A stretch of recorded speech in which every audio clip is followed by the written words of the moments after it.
Hello everyone and welcome back to Affinity for Commander.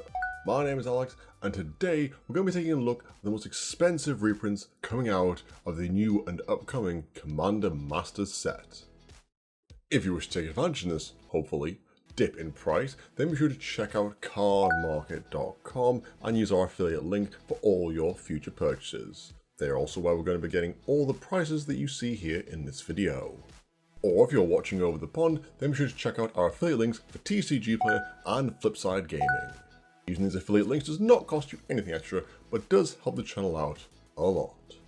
Now, let's get into some sweet reprints. Just before that though, we do have one small honourable mention, and it's a personal card of mine that I'm super looking forward to having in a proper paper copy, and that is Personal Tutor. Have you ever needed to grab a Wrath or game-winning card? Then a cheap 1 blue mana tutor is right up your alley, and is finally coming to a price bracket near you. Personal Tutor is a sorcery for 1 blue and simply reads, search your library for a sorcery card, reveal it, then shuffle and put that card on top. This card has literally only had one printing and is way back in Portal, a set that came out in 1997 and as a common no less. So a lot of copies will have been simply lost, binned, or stuck in dusty binders somewhere. Hence this high price for a tutor that is rather niche considering it only gets sorceries and is a sorcery itself. And all the cool kids play at instant speed nowadays, don't you know? Still, it is lovely to see even cards as old as these getting some love, which we'll be revisiting later on. But let's get on to our actual list. Top 5 most expensive reprints, starting with... You know who likes dragons? Everyone, that's who. And since its printing in Commander 2017, the Dragon has been the lead commander for our scaly friends, and with good reason. The Dragon is a 10/10 flying dragon avatar for 4 generic and Wooburg. He has eminence and reads, as long as the Dragon is in the command zone or on the battlefield, other dragons you cast cost 1 generic less to cast. And whenever 1 or more dragons you control attack, draw that many cards. Then you may put a permanent card from your hand onto the battlefield. So he solves one of the main issues with dragons in that they are expensive mana wise. And should you get him out, then you're not only drawing cards, but also dropping permanents into play without paying their mana cost. The Dragon is the definitive dragon in general, but again, only 1 printing, and no, secret layers do not count. And with this printing, hopefully his weighty €43 price tag can dip enough for more people to play the 5-colour dragon deck of their dreams. At number 4, it's Doubling Season, a 5-mana enchantment for 4 generic mana and 1 green that reads, if an effect would create 1 or more tokens under your control, it creates twice that many tokens instead. And if an effect would put 1 or more counters on a permanent you control, it puts twice that many of those counters on that permanent instead. Now, this is a card that breaks the mold a little bit in our list considering this enchantment has had 4 actual proper reprints, and yet still makes it about halfway onto the list. So, why? Well, it might have something to do with its storybook marriage to Ashnod's Altar and the slew of infinite combos the two enable.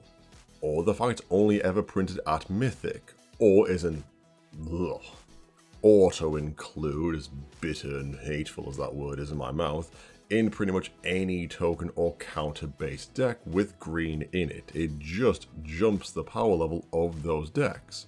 If you're running Super Friends tokens or counters, having this in will just make your deck that much more powerful for 5 mana. Realistically, this is an example of a card's power level outdoing its numerous printings, which, if I'm honest, this printing probably isn't going to shift its price that much given its track record, but hoping I'm wrong. Jeweled Lotus is an artifact for 0 mana, and reads, tap, sacrifice Jeweled Lotus, add 3 mana of any 1 colour, spend this mana only to cast your commander. This card was spoiled, spiked, dropped, and then been fairly consistent, hovering around the €63 mark pretty much ever since. It can literally go in any commander deck due to its colorless nature. it is a complete staple in CDH decks and can radically alter a game. Playing against a Nekasar or Grand Arbiter Augustin IV is a pain. Playing against these cards turn 2 or even turn 1, however, is not a good time for anyone, let me tell you. Realistically, this card is always going to be pricey due to its colourless identity and powerful effect, but we're just hoping this reprint might drop it down below the €50 mark? Maybe? Hopefully? Keeping on the bandwagon of pricey cards only printed once, Quan, Lord of Wu, is a 4/4 legendary creature human soldier for 3 generic mana and 2 blue. He reads, creatures you control have horsemanship. Now, for those not around playing Magic at the turn of the century, horsemanship means creatures can't be blocked except by other creatures with horsemanship. Essentially, this keyword nowadays might as well just read unblockable. Which, hand in hand with its printings being in Portal 3 Kingdoms and a From the Vault box, goes to show why Quan is so expensive. 5 mana give all creatures unblockable is pretty damn broken in any blue and X creature based deck. Wouldn't necessarily say it's €70 worth of broken, but hey, here we are. And that is what a powerful effect in a limited print run gets you. Speaking of which, on to our priciest reprint of this set is Capture of Jingzhou, a sorcery for 3 generic mana and 2 blue. It reads, take an extra turn after this one. That's it, that's the card, take an extra turn. Now, you might be looking at me and saying, but Alex, Time Warp exists, a card that's been printed multiple times, has multiple different and gorgeous versions with unique artwork. Why is this card that's nearly identical so much more expensive? Now, from what I can piece together, 2 reasons, with one having a lot more weight than the other. Capture of Jingzhou and Time Walk both give you an extra turn. However, the capture doesn't target with its effect, but the warp does. So if someone decides to cast Deflecting Swat or another similar effect, you can be blown out quite hard by this. This is, however, an exceedingly minor point. The real reason I would suggest is the same as with most cards on this list. Print number. Time Warp, number of printings, 3 proper ones, with additional printings in Explorers of Ixalan and in the Strixhaven Mystical Archives. Capture of Jingzhou, however, has a number of printings equaling 1, in Portal 3 Kingdoms. And yes, then again as a Judge promo. Which, from this, there was probably more copies of Time Warp printed in just the M10 set than there was ever printed of the capture to begin with. Which should hopefully mean one thing.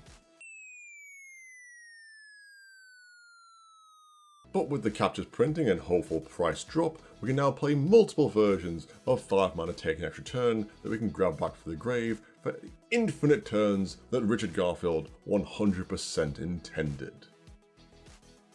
Quiet you.